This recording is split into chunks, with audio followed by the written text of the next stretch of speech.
the customers decide whether we're going to be successful or not. And in that same sense, the customer gauges if you're doing a good job or if you're not doing a good job. You can be very technical but not a good leader. You can be very technical, but a customer just does not want to deal with you. You can be right all the time, but if you can't deliver the message to the customer that here's why I'm right, or here's why we're delivering this service because we want you to have this same service, you may lose that customer.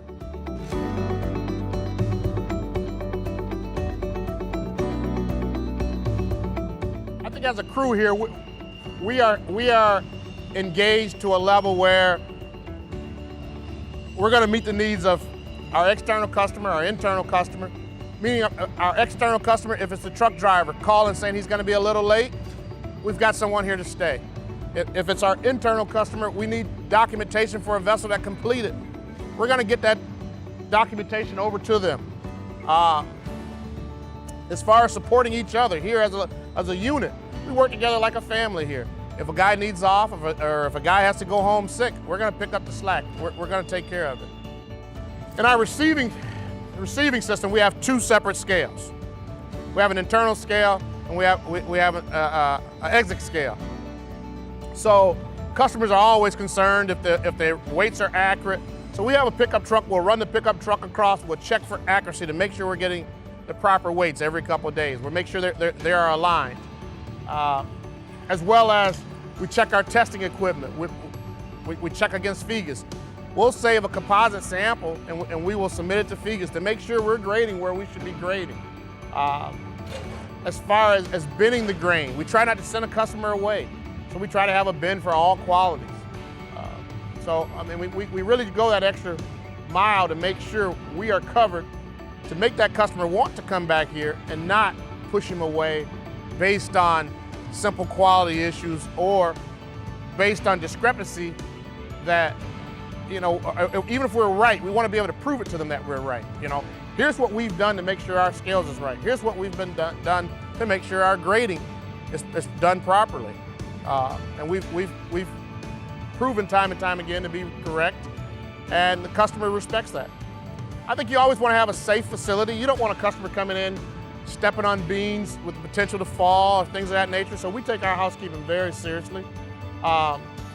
We really want the place to represent well. It's just like coming to your home. We want it to represent well. During our spring season, we plant flowers. We take care of all the weeds. It's all a presentation. We respect the facilities and the customer respects it as well.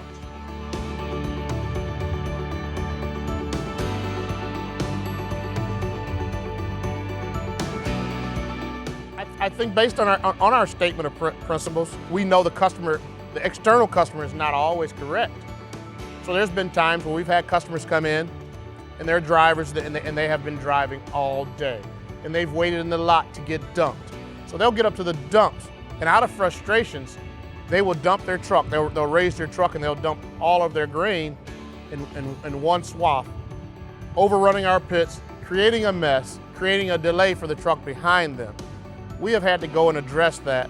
A lot of times we'll have our merchandiser or our buyer contact the customer, and they eventually we'll get back to the elevator where we'll get it worked out to where that person will either come in and apologize, I was having a bad day, hey, I shouldn't have done that, it won't happen again, or either that driver will be asked not to come back here. I think it's important because we have to work at a standard.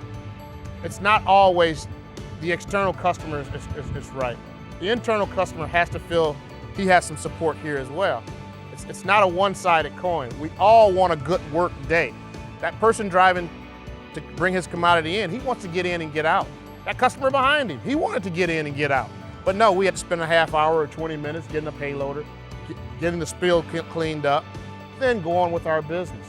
So it affected more so than just our internal customer, it affected an additional external customer.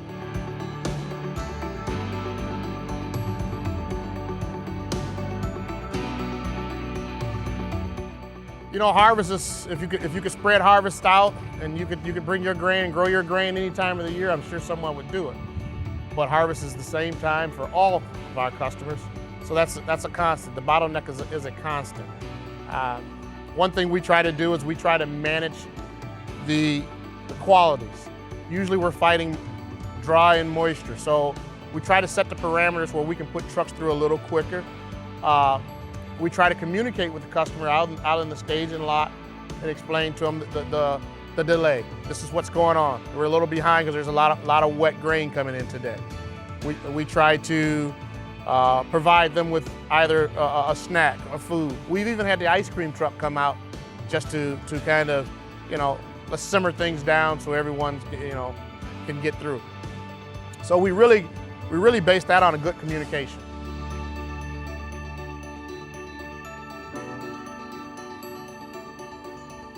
The Kuhlman facility, let's go back several years back, we changed our routing of the trucks to a more natural flow. The old flow, the trucks came in, they scaled in, they went in a loop, they dumped, they looped back around and back across the scale to scale out. We only had one scale at that time.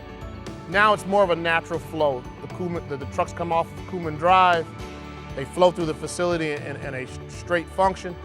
The customers, I think, really like it. They scale in, they dump, and they exit straight out the facility.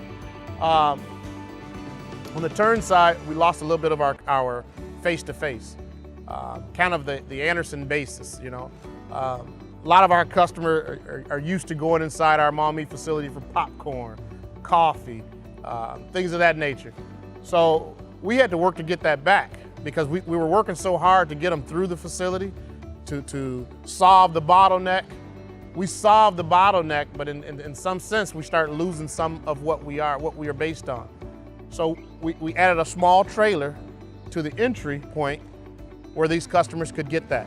So we've got a coffee maker in there, we've got ice cream, we got popcorn. And we've got a person sitting there where they can get the information. And I think that really brought back the old Andy. I think, we train on this. Like I said, with the hospitality suite, that's their first stop. They're engaged with the person. That person's giving them the information, what's going on, how long your wait's gonna be, would you like some popcorn? And we continue that right through the route. The funny thing is they don't interact with the inspector because they're inside and they're on the opposite side of the truck. But we bring that back to life when they get to the truck dumps. The truck dump operator greets them, gets their ticket, and they have a conversation. Hey, our hours this weekend are gonna be this. It's just not postings, we're talking to them. So we really have that engaged relationship here with the customer.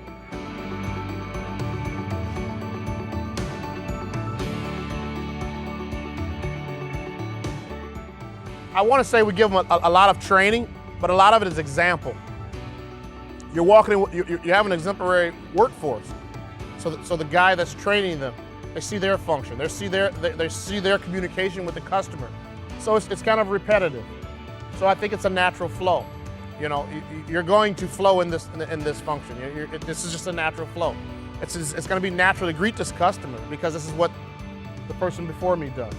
So I think it's a natural flow. I think we got it. We're going to sit down and try to see if maybe you're having a bad day that day, but if you're new to the job, we're going to give you a little more training. We're going to spend some time with you. We're going to put a person out there to make sure we're getting that brand. Make sure that you understand what you're supposed to be delivering, because some of it can be training based. Did we miss a component in our training? Did we not explain to you this is how this works? Because like I said, even us as Anderson, we've missed a few components. We solved the bottleneck, but we lost the customer service. So we're gonna go back and we're gonna train again.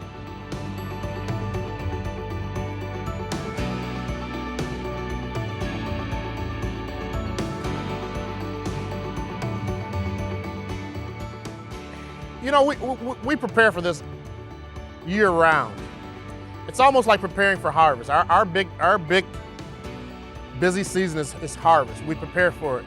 We're preparing for it now. As you see the guys going back and forth with equipment, they're preparing for it. Same thing, when you bring a new person in, the crew leaders, the part of the crews, they know we're training this guy to serve this customer. So every action we do is geared towards service. So even the presentation of the facility, it's geared towards service.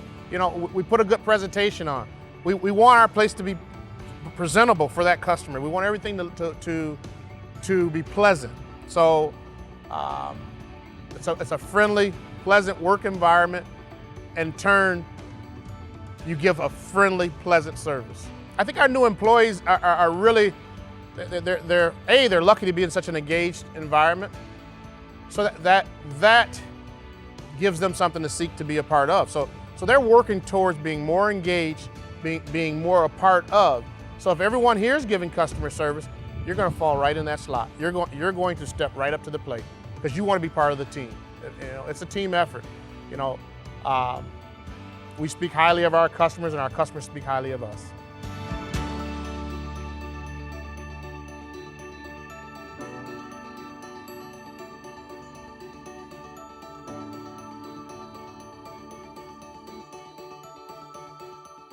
We want our employees to be basically engaged. I mean, we want them to talk to that customer.